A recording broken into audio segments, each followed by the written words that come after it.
At exactly 12:40 a.m., 7 passengers boarded a night bus in the quiet town of Greyford. They paid their fares, they took their seats. They texted their families they were coming home. But that bus never reached its next stop, and 2 years later, one passenger came back, alive. This is the story of Route 13, the bus that disappeared into the night. October 17, 2014. Among the passengers was Clara Benson, a 29-year-old nurse finishing her late shift. At 12:36 a.m., she texted her sister, "Heading home now. I'm exhausted." 4 minutes later, the bus arrived. Its electronic sign read, Route 13, but there was a problem.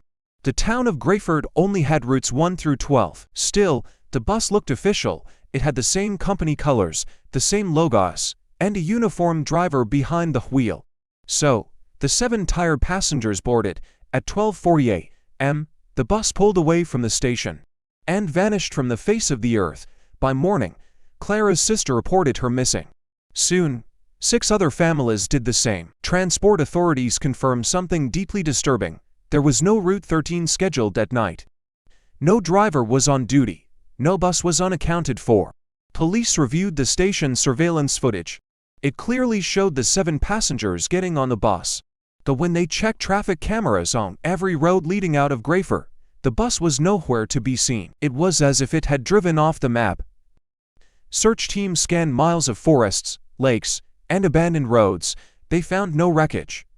No bodies, nothing. The case went cold, a local mystery whispered about in late-night diners. 3 days later, a janitor found a single bus ticket tucked under a station bench. The ticket was for Route 13, but it was stamped for October 18th, the day after the disappearance.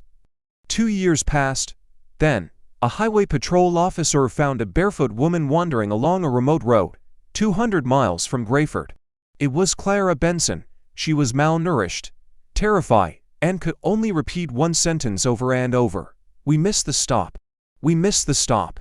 Through extensive therapy, she began to recall fragments of the ride. She said the bus smelled strangely of rust and cold metal.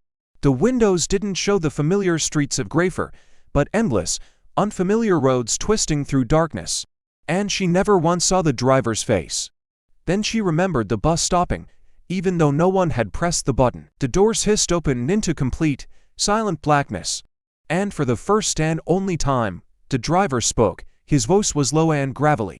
He said just 4 words, "End of the line," before Clara passed away several years later from unrelated health complications. She revealed one final, chilling memory.